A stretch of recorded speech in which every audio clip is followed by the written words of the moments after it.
how do you identify with like a problem or a person?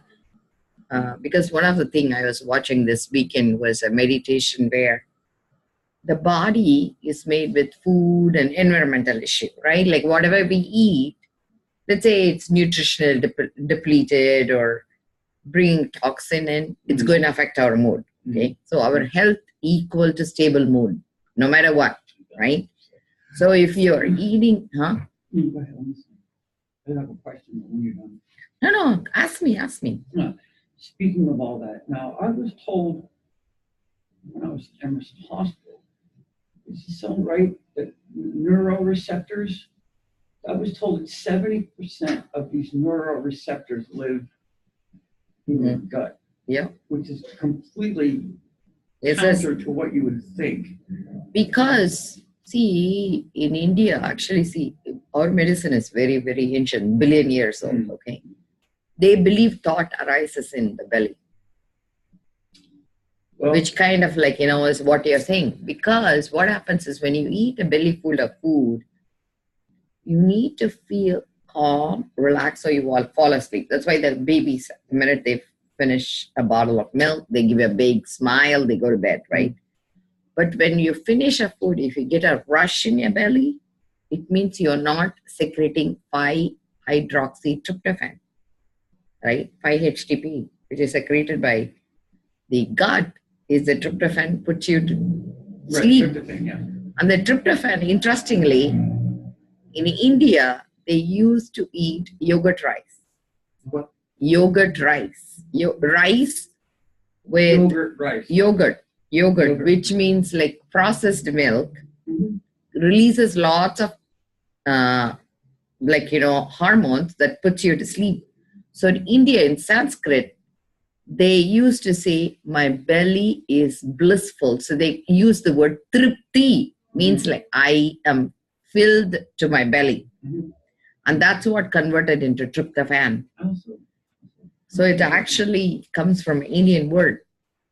The reason is they said when you use a processed butter, which is fermented butter, which is called ghee in India, or fermented milk, it creates higher level of this tryptophan, which actually secretes melatonin, which puts you to sleep. It also secretes serotonin, which gives you calmness, and it creates the endorphins. And everything is connected. So if you do not stop the thinking, which is restless thinking because of undigested food, you create the neuropathways, which we express as sarcasm, hurtful speech, poison. They call it, when your belly is not correct, you speak poison. Which kind of makes sense, because what happens is when people speak, you're not able to process it. Instead, we react instead of processing. Because what they are saying, you're processing it inside differently. But anyway, to come back to my original topic, see, the reason is the body is made up of leftover food, okay? Because that's why they say muscle, bones, everything is digested food. Kind of makes sense, right? Like when you're a baby, you're a different shape and size, and then your food changes you. Right. You're from little being, you're getting to be big, all based on food, right? Food, air, water. And then comes the mind. So the body is one whole different phenomena. And according to Indians, it comes from father's side. Because the muscle memory is from father's side. So we process according to the belief system of our maternal side. The maternal side gives us the Maya memory, like, what's right, wrong, like, hey, your father might be saying, don't worry, it's not a big deal. So mother validates us, saying, you don't need to be so hurt. So like when you say, Mom, I have a boo-boo, she just can blow and say, okay, I'm sorry, honey, you're hurt. That's enough for us. We don't even need to know, she can hear. But essentially, she acknowledges our pain and is enough for us. So the bio memory, which is the mind, right, is from mother's side. So you are worthy, you're self-worthy, you're worthy of loving, right? It doesn't need to be mother, but it'll be a nurturer. Like you are playing mother to your grandkids, right? You understand what I'm saying? Like essentially the role of somebody saying they're worthy is the nurturer. And traditionally it used to be mother, but now with Mr. Mom, it could be father. Yeah, right. You know, I'm just paraphrasing it. So those two are governed by the environment. But the only space we hold is our breathing space, which says, I refuse to believe that about me, or I refuse to believe what my mother says is right and wrong, right? Mm-hmm. That where it comes from. It comes from our past association of that issue, how we dealt with, and what was the result. Mm-hmm. So essentially, we are basing our actions on the outcome of the past. Do you understand what I'm saying? Absolutely. And that is what is called karma. Karma is the ability to think good or bad based on your past. If you have a good past, you will think good, so your outcome is good. If your past was bad, you're going to project it's going to be wrong. It's like Yes, so that is where the hell is. The hell is because self-proclaimed inhibition of possibilities. Mm-hmm. So karma is nothing but possibility. Am I open to possibility, or I'm not open to possibility? If you are not open to possibility, if I'm not open to possibility, it's because we are lacking the awareness this doorway exists, right? Mm-hmm. So it doesn't mean it's right or wrong. That's why, like, people get bent out of shape saying, I'm being wrong, I'm being right. That is not the issue at all. The issue is, what is it exactly you want? Because if you don't even know what you want, how are you going to strive for it? Impossible. So that's where the outcome is. So, like, actually, we had a big argument, me and my husband. It's not like, bad or good. But one of the things I'm seeing is, it used to be okay for me to accept certain people's behavior in the past. And I feel by accepting a behavior, you're kind of letting them go on a path that's not healthy for them. Mm-hmm. So to be kind to them, you need to really make a stance. But that doesn't mean you're really hurt. You understand? But it's almost like you're governing that issue, but don't worry about the outcome. So, I'm hoping by me sharing what is happening with me, it'll help you. So I'm going to tell you what happened. My husband, when I was pregnant with my third child, this I have brought it up before.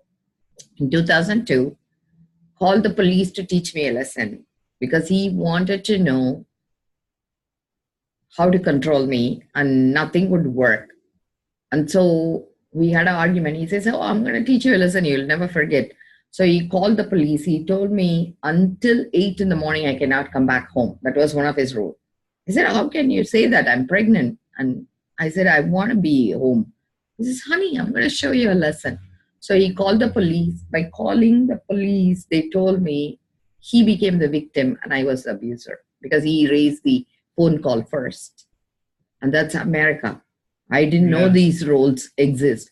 And I was shocked a man could do this to his wife. In India, it's not even heard of. And I don't think Indian even... See, I went to my priest. I told them what he did. And they said, you need to be a little bit more obedient, honey. That's what they told me. And I called my family in India. My sister said, dress up a little bit in the evening when he comes so he'll find you attractive. I told my mother-in-law. My mother-in-law said, stop getting pregnant. Stop getting pregnant. So what I'm saying is, and I went to the church and they told me, for 8 months, come and do rosary. After 8 months, we'll consider with our elders whether you're fit enough to be baptized, and then we'll help you. So I went to AA meeting, and AA, this girl took one look at me and she wrote me. I'm going to actually record this so that she says, honey, call me, I'll come and pick you up. And you know who became my religion? Is AA. I bawled my eyes that day because it's not like I cannot make a hotel stay, but it's when somebody validates you're worth it. It makes it easier to fight. But that's not the problem. The problem is, right, next day, 8 o'clock, I went and knocked on my door. Midnight, 12 o'clock, I called. I said, Keith, I'm so scared. He says, honey, I told you, wait till 8 o'clock. Everything will be all right. Just listen to me.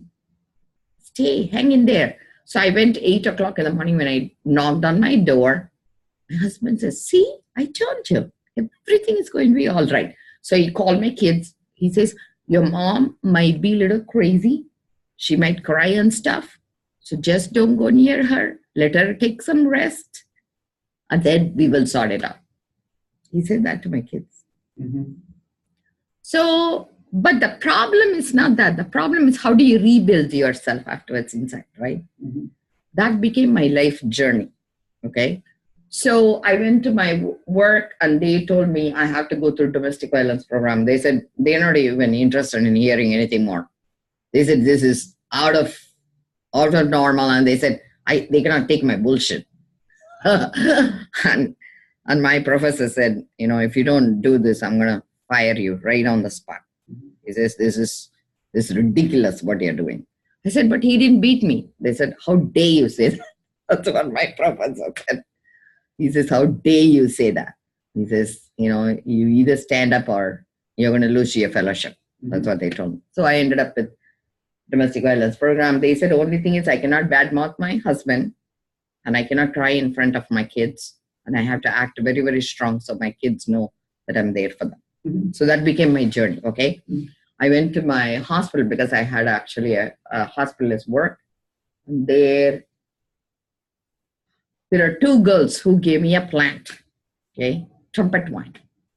And I felt homeless since then, so I really only through plants I come home, even though it is like weird, right? Like for me, plant gives me the anchor I need. See, like when I see it growing on the wall, I feel I can grow again. They are taken down, they come back again. So it almost looks like a resurrection for me for some reason. So Joanne, her name is Joanne, she gave me a yellow trumpet wine. Alice gave me a red trumpet wine. She says the strength about them is they will anchor on anything and they'll grow. Keep climbing and keep growing. So I planted it in 2004. Okay. And now it is like how many years? 15 years? And you know what I found yesterday? It was cut to the ground by my husband because he believes it's a weed. It just broke my heart. And he says, welcome to the real world, honey. Everything that doesn't belong in the right place has to be taken down. Too bad. And that's what he told me. It just again, I'm sure today I couldn't speak to him because I was overwhelmed.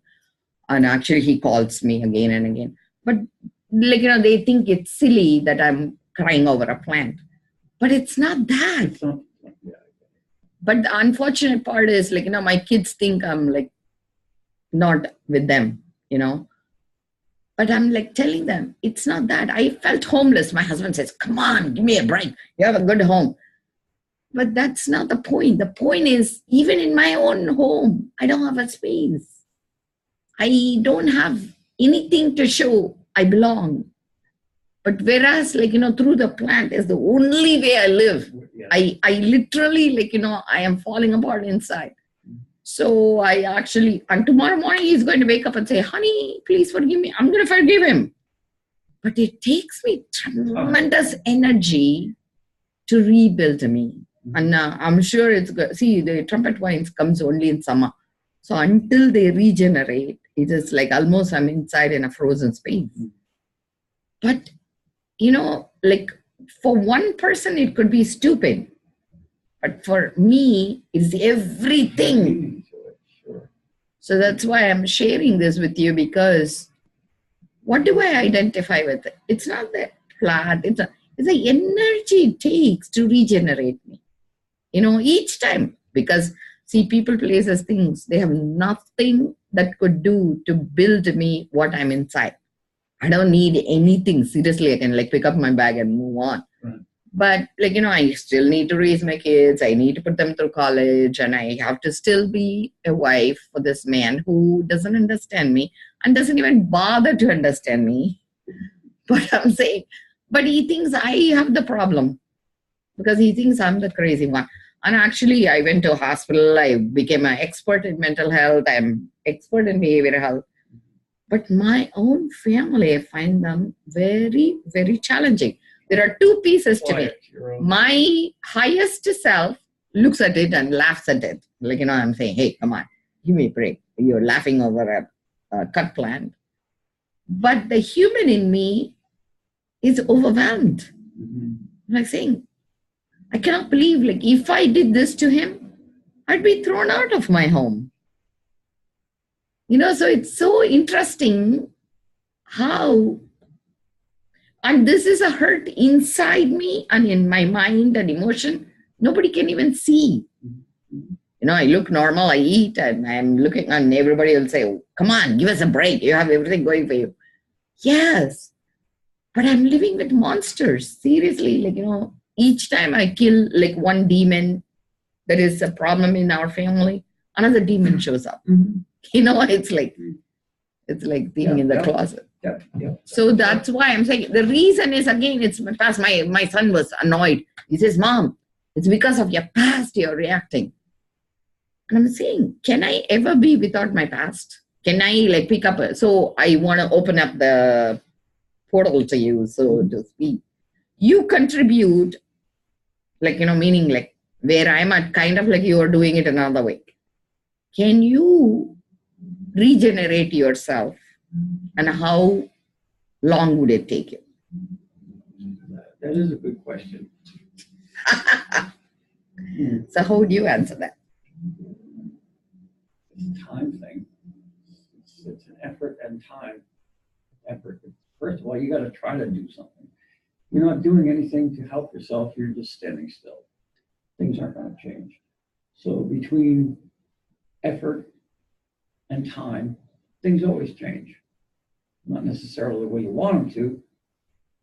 Could be good, could be bad, but it's going to change. Nothing ever stays the same. So what is it that makes you feel you're together? See, for me, I use plants. Together. What would be the way you would put, what is the effort will show up in your life?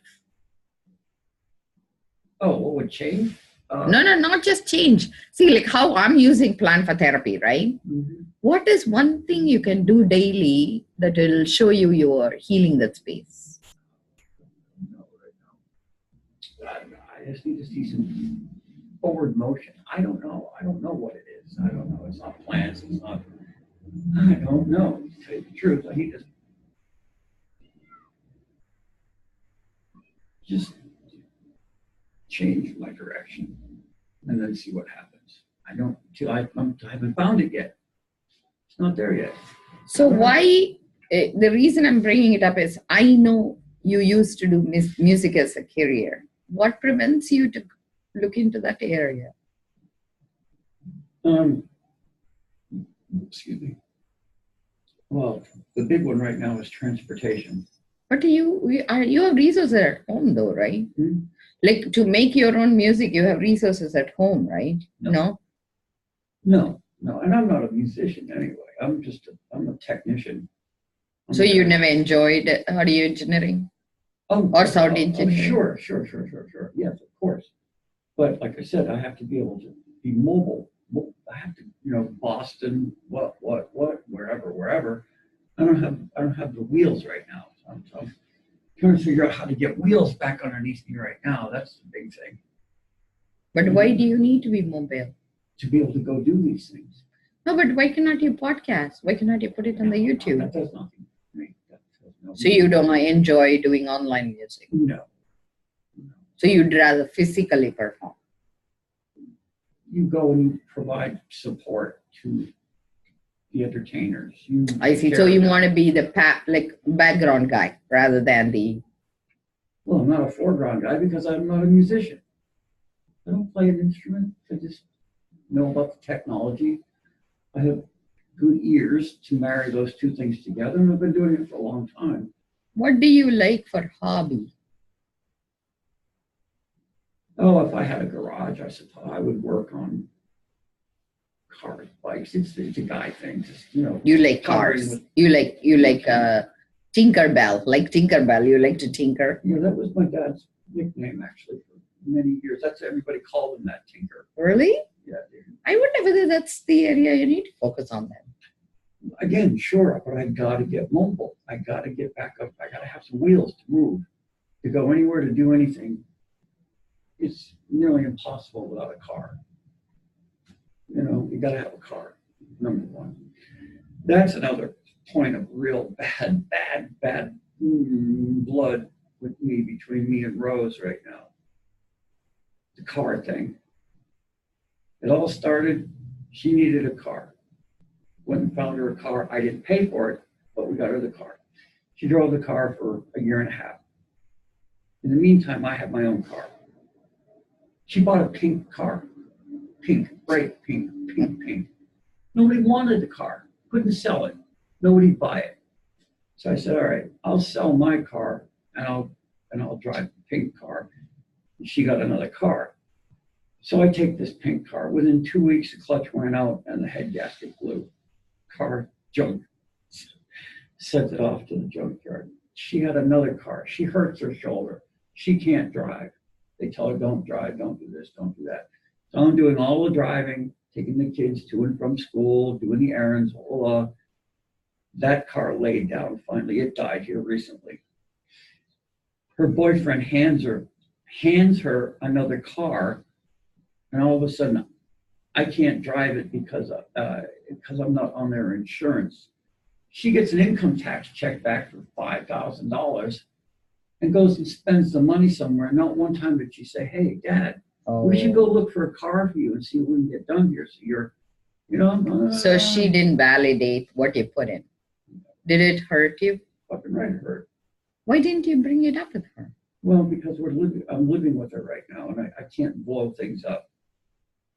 So does it mean she thinks because you're living with her, she kind of paid it off? Like, you think that's her thinking? What would you? I guess. Yeah. I think it'd be interesting to just understand her point of view. I mean, bring it up in a way that is not hurtful, but in a way, hey, I want to share that this bothered me, meaning it's your feelings, but to say it in a way that would get rid of that pain inside you, because see, sometimes even if they don't hear, if you at least let it out, it's out in the open. It's like an elephant in the room, right? Mm-hmm.